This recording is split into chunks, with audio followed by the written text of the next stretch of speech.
Dr. Shabir, when I look at the story of Ishmael, I see that Ishmael is given a very prominent place in the Quran and a not so prominent place in the Bible.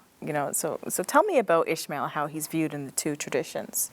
Yeah, in the Quran, Ishmael is not mentioned by name so often. The son of Abraham is mentioned, and Ishmael is thought to be the son that is mentioned in the story of the sacrifice. Elsewhere, he is mentioned by name. For example, in the 19th chapter of the Quran, where God shows that he was a righteous person, and God gave him prayer and charity, and he commanded his progeny to do the same. In the Bible, the stories are told more extensively about all of the prophets, and the Quran only needs to refer to those stories allusively to bring out the lessons that could be brought out from these stories following the Quranic line of thought. But even in the Bible, the story of Ishmael, compared with others around him, seems to be diminished, especially in comparison with his brother Isaac, which is a curious phenomenon because Ishmael was the firstborn son of Abraham, according to the biblical narrative itself. And so you would expect him to have a greater prominence, but he doesn't. The prominence shifts to Isaac, who comes to be known as the ancestor of the Israelite nation. And Ishmael, by comparison, is said to be a great person, and that he will have many descendants. But he will also be a wild donkey of a man whose hand will be against everyone, and everyone's hand will be against him. And in contrast, in the Quran, Ishmael in the Islamic tradition is seen as sort of the ancestor, right? The ancestor of the Prophet Muhammad and the Muslims. Yeah, many Arabs. So in Islamic tradition, Ishmael gets a large mention. Yes. And Isaac, not so much mentioned. So as if the Islamic tradition, in a way, counterbalances and fits nicely in with the Judeo-Christian tradition, showing the prominence that both sons should have. Now, it seems as if Ishmael's story within the Quran begins with Abraham leaving them in some sort of barren land, which appears to be Mecca. Right? Yes, in the 14th chapter of the Quran, Abraham prays and says, God, I have settled my descendants in a land that is not cultivated, so please you provide for them and cause the hearts of people to be inclined towards them. But he says he's leaving them there for a purpose, so that they would worship God.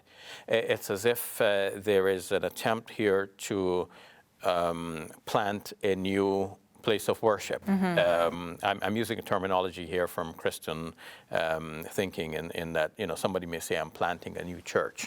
They go to a new area where there's no church, and then by their very presence there, they're going to establish a Christian community. So that's what Abraham wanted to do. A church, yes. So Abraham was planting his descendants in a barren region where people would not have come otherwise, so that in that area, God can be worshipped as well. How does that story appear in the Bible? In the Bible, it takes on a different coloring in that the story goes that Ishmael was born first, and when he was about 13 years old, Sarah became pregnant and gave birth to Isaac. So Isaac was the second son. When Isaac was being weaned, probably he was about 2 years old, Ishmael was laughing at him or playing with him. The term yetzchak in Hebrew is ambiguous. It could mean either way. If it's taken to be mocking him, then this is more likely to explain Sarah's behavior, because Sarah then it says, drive out this slave woman and her son. I won't allow her son to inherit along with my son. And it's in response to this that Abraham then takes his wife and Hagar and her son and leaves them in the barren area. And in fact, it is said that God told Abraham, listen to your wife. Which in a way it's a good commandment, listen to your wife. But in this specific circumstance, one struggles to see the morality of it. Like, how would it be right to leave this woman and her child with only a small supply of water, which eventually will run out. It seems like they would be destined to die in that situation. Yeah? It would seem so, had it not been for miraculous intervention and God sending an angel to give the provision. In the Islamic tradition, there's the Zamzam that arises, right? Yes, the water. Is that in the Bible as well? Yes, okay. It's in the Bible, and in the Islamic tradition, the well is referred to as Zamzam, and that well continues to provide water to this day. Pilgrims from all over the world gather to Mecca, and they perform the sacred rites at what is called the Masjid al-Haram, which is a mosque around the Kabah. And there is the well of Zamzam. And where it is related in Islamic tradition that Hagar was running between two mountains, two hills, you might say, to use them as vantage points to see if maybe there's a passing caravan, anybody with some water to quench the thirst of her child. Muslim pilgrims to this day, men and women, traverse the same track, and men in particular are encouraged to run between two green lights that mark the place where in Islamic tradition it is said that Hagar ran between the two hillocks. So let's talk about that sacrifice, the great sacrifice, which we hear about in both the Bible and the Quran. How are the stories similar and how are they different? So they're similar in that in both the Quran and the Bible, Abraham goes to offer a sacrifice to God, and this sacrifice happens to be his very son, whom he loves so dearly. And that is a proof of Abraham's great faith. He's not withholding from God even his beloved son. Now, some differences arose between the Muslim and Christian retelling of this, and of course the biblical retelling. In the Bible, we read in Genesis chapter 22, verse 1, that God said to Abraham, "Abraham, take your son, your only son Isaac, whom you love, and offer him as a burnt offering to God." Burnt offering is a reference to the way in which the animals were sacrificed at that time. They were not only killed, but also the flesh was burnt as a burnt offering to God. In the Islamic tradition, when a sacrifice is done, an animal sacrifice that is, human sacrifice is totally prohibited in both traditions. But when Muslims offer an animal sacrifice, we eat of the meat ourselves and we share it also to family and friends, because it is stressed in the Islamic tradition. In the Quran itself, it says that the flesh and blood of the sacrificial victim does not reach God. It is your piety that God is concerned about. So we can benefit from the meat itself as a provision from God. It's just this dedication going through this ritual that God is interested in. So I understand there's some confusion about, first of all, which son it was, right? Well, this is the big confusion, actually, that, was it Isaac? Was it Ishmael? Muslims seem to think it was Ishmael, right? Many Muslims think that, yes. In classical Islamic interpretations of the Quran, we see both opinions. We see some scholars, and it seems that this was a very early opinion, that Muslim scholars like At-Tabari, for example, favored the view that Isaac was the son to be sacrificed. And that, of course, follows from knowing what the Jews and Christians were saying about this.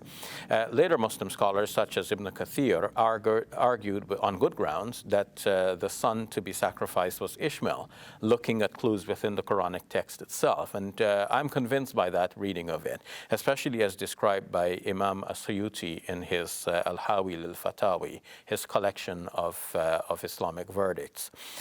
So taking the son to be Ishmael, that has become the majority view, and it makes good sense, especially when we see the wording in Genesis chapter 22, verse 1, where it says, "Take your son, your only son," because the only time there was an only son is when Ishmael was the only son for some 14 years, and then Isaac was born, and now Abraham had two sons.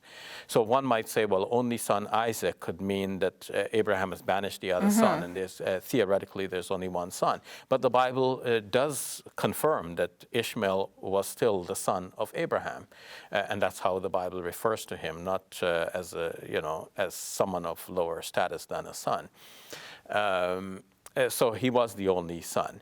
Now, it is interesting that in the biblical narrative, Abraham says to the son, we're going to offer a burnt offering. And the son says, but Dad, where is the animal that we're going to sacrifice? And Abraham is a little bit evasive in answering the son. In the Quran, the story is from the start that Abraham sees a dream that he's sacrificing his son. And then he says to his son, I see this dream. You tell me, what do you think about this?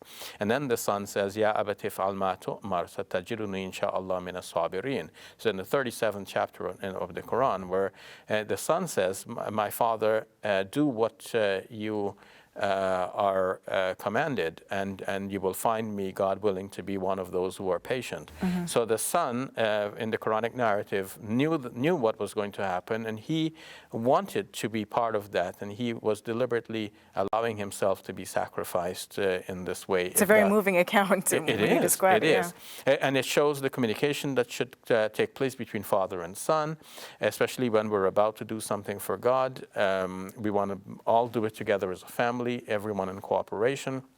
Shows the willingness of the son. And then, of course, as the story now unfolds in both the Bible and the Quran, God provides the animal to be sacrificed instead. And that demonstrates that God does not want us to sacrifice our children. God does not demand human sacrifices. And in fact, in the Bible itself, it is very clear that human sacrifice is prohibited. And it is the animal sacrifice that remains in the tradition. This has remained firmly in the Islamic tradition, especially seeing that the Arabs thought that they were descendants of Ishmael. They wanted to maintain that tradition, and in the Islamic faith, this becomes a cornerstone of our Eid celebration. Lots more we could talk about, including the fact that Ishmael with Abraham built the Kabah, and that they were in Mecca, which is not something that's not described in the Bible, but we have to end it there. So Thank you for your time, Dr. Shabir. You're welcome.